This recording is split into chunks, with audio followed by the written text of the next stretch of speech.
Had too much of the things we found. Resistance died down. Fell in frozen soil. Wait a little for a different day.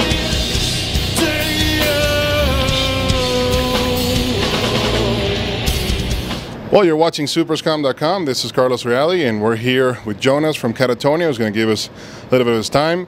Let us bug him with a few questions. Thank you so much, man, for giving us a little bit of your time. Nice to see you back in the U.S. Yeah. Right now, you are midway through pretty much the Epic Kings and Idols tour. You're co-headlining with Canada's own Devin Townsend. You're playing with Paradise Lost, the British legends, of course. What are your impressions of the tour so far? How's it going? It's been really smooth. It's a great package. First of all, I think everybody on the tour is really down to earth. So it's going really well. All the shows have been great, so it's perfect. And you're currently even though Per and Nicholas joined the band in 2009, Dead and Kings, the new album, is the first one with them officially, the first studio album. So how was the recording process this time around with the two new members of the band? How are they fitting into the band, even though it's been, 3 years? I think the recording process was for the new guys really smooth, easy going. They're both great players, so we knew there wasn't going to be any problems at all. Per is even more into the guitar thing than Fred ever was, so he's been really keen on the whole thing of playing guitars and just developing the guitar playing for the band, so it's perfect. That's good to hear. I have a quote from you real quick that I want you to see if you can help me out with. You posted in the band's website, you said, Dead and Kings is about the corridors of our mind from where there is no return. Be a king or queen in your own right in these hallways, even at the dead end. Carry your burden with pride. You say that's what we're doing, 20 years and counting. Kings because we believe in what we're creating in our own disturbing faith. Yeah. So what is the band's own disturbing faith in your words? I would say it's about never giving up, because we do something that we believe in, and I mean, it's not the music that will take you to the top of the Billboard, but we love doing it. So I mean, I could imagine a lot of people, like business people, could tell us what they think we should be doing, because we're not, millionaires, but we don't care about that. So that's our own disturbing faith. And can you give us a little bit more insight into the concept behind Dead and Kings, aside from the quote, of course? Well, I think the title reflects the band pretty much. A little bit what I said just earlier about doing our own thing, basically. Because we've done it for so many years, so we don't need any, input from the outside world, really. We just do what we do, what we feel we're good at, and this is the music that people get, and seeing from touring and record sales, I think it's great that people are picking up on it even more these days. So we're as happy as we could ever be, So that's the concept of the title, being the band that wanted to go their own way, basically. And musically, it's the same as always, just trying to write better songs every time, And you do, by the way. Yeah, that's another thing I wanted to ask you. You do have a musical continuum, if you will, with the last 3 albums, Yeah. Basically, you have, what is it, The Great Cold Distance, Night is a New Day, Dead and Kings. Is that the KATATONIA sound that you would say it's here to stay?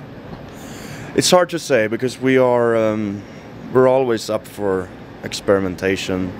I mean, up until now we felt really comfortable doing this style. It's something we have, it's like a craft from when we started doing it, and we sort of sharpened it throughout the process. And what we're doing now, I think, is perfect for Katatonia today. But there will probably come a time when we will want to do something different, not super different, but you know, in the Katatonia manner. We can always do like a even more mellow record, or we could go even more heavy if we want to. I think it's always up to what kind of mindset we have when it's time to write a new record. So right now I have no idea, but it will. Time will tell. And along the same line, what would you like to accomplish with Katatonia throughout this artistic voyage, if you will? What else do you think the band needs to accomplish, if anything, or that you want to accomplish through the band? Right now I don't really see anything else on the horizon as a big goal, because what we're doing now is already the big goal. You know, to go out there and play our music to the people that love it. It's just, that's the way we want to do it right now. Our first goal was always to have a record deal, and that's the biggest thing. So right now it's just about enjoying the ride, I think.